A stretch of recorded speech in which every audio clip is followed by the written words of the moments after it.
Joining me now to talk about the report, two of its authors, House Select Committee Chairman Trey Gowdy and Committee Member Susan Brooks. Thank you both for being here. You know, you come on a day, and obviously we have all this breaking news with this attack in Turkey. A lot of this report, the pre-attack, deals with the security of facilities around the world. Congresswoman Brooks, you used to be on the House Homeland Security Committee. As you look at these attacks today and you think about this report, are we changing things? Do we need to change things in the wake of this terrorist threat? After 9/11, I was actually appointed U.S. Attorney for the Southern District of Indiana and was part of helping stand up TSA. And I will tell you that Homeland Security has a subcommittee focused on Transportation Security Administration and our security at airports. But when incidents continue to happen at airports, it does cause us as a government to continue to question whether or not we're doing enough. And that's what the oversight of Congress is about. It's about asking those questions of the administration, of Homeland Security, to make sure that they're monitoring the threats, that they're doing all that they can, and that we provide them the tools to make sure they're keeping these types of threats from the homeland. And in this Benghazi report, that lack of security at the facilities was one of the biggest dropped balls, you said. It certainly was. I was very focused on what happened pre-attack, and there were numerous requests for additional diplomatic security personnel, numerous requests that were ignored to strengthen the physical security of our compound, and those were ignored. And it was a huge problem for those on the ground. And I think the American people do need to ask those questions. Why were they not given when it was a high threat post, when we knew there was dramatic amount of security incidents that had happened in Benghazi, including 2 to our own compound, 1 in April and 1 in June of 2012. An IED had gone off, had been thrown into our compound in June of 2012, and yet officials in Washington continue to deny requests for more security. Mr. Chairman, you heard Catherine's report. The President orders the military assets to move, to do everything they can. Defense Secretary Panetta orders military assets to do everything they can to Benghazi, and yet nothing goes. Why? Well, someone changed Secretary Panetta's order, and I think General Carter is a good place to start. That's where we started. You may recall we were ridiculed for talking to him again, but that's because he wasn't asked the right questions the first 6 times he was talked to. He believes they were evacuating, Brett. He can't tell you the basis. Orders, you mean? Carter believed that our guys in Benghazi were evacuating. So whatever assets were going to be deployed to Benghazi, he decided to deploy them to Tripoli instead. He believed that the fighting had subsided and that we were evacuating. Now, when you press him on what informed and instructed that belief, it certainly wasn't any information on the ground, because the guys in the firefight did not believe the fighting had subsided, and they did not believe we were evacuating. But the focus on this deputies meeting at 7:30, where Hillary Clinton is a part of that, as well as the White House Chief of Staff, Dennis McDonough, and others. The discussion after the orders focus on, at least in part, whether the new Libyan government had given permission for the U.S. military to intervene. Did that play a role in this whole? Well, they say not. There's a lot of discussion about diplomatic clearance.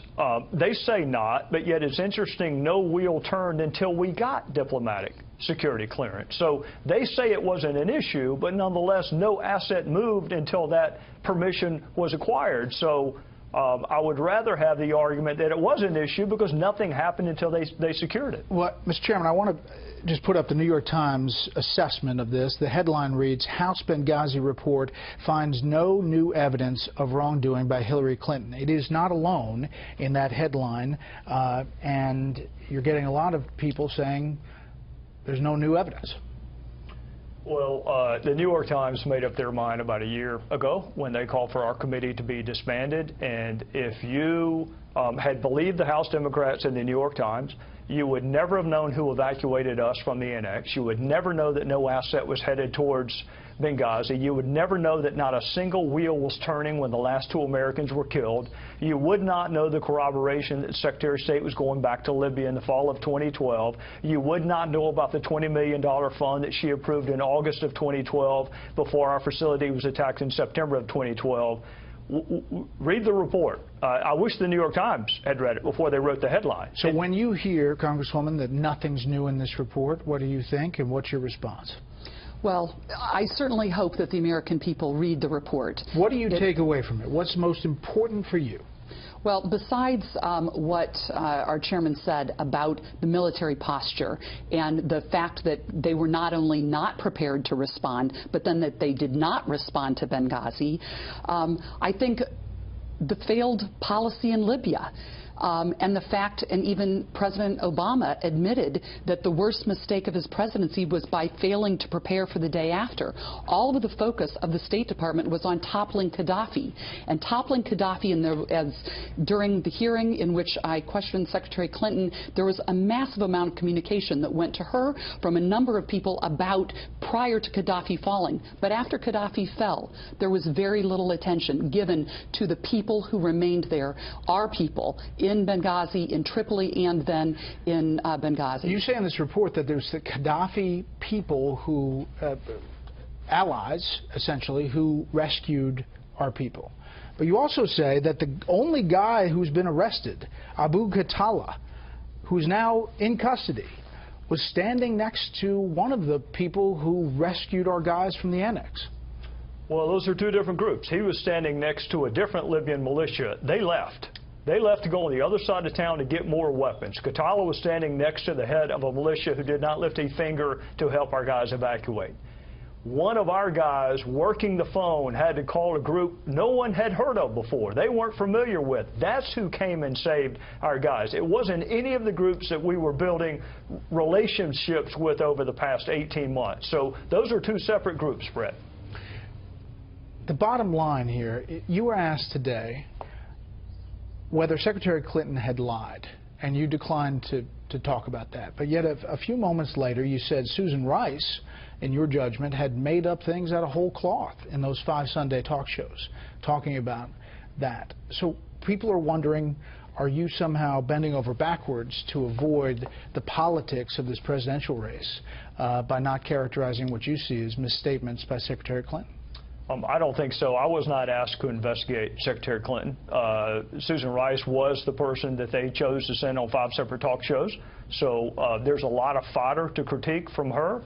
With respect to Secretary Clinton, we spent a lot of time discussing that first statement that she issued on behalf of the United States government and what evidence was available to her and what evidence she chose. So our report involve Secretary Clinton where it should involve Secretary Clinton. We just mentioned her name less times than our Democrat colleagues do. So I don't think I said Susan Rice lied. I think I said I'd rather... Made up out of whole cloth. Well, pretty close. You look at the talking points, and her comments do not resemble the talking points that were provided to her. And last thing, the Democrats and the White House pointing to Mike Rogers' committee, Intel chairman, and saying that he essentially found different findings than you all found.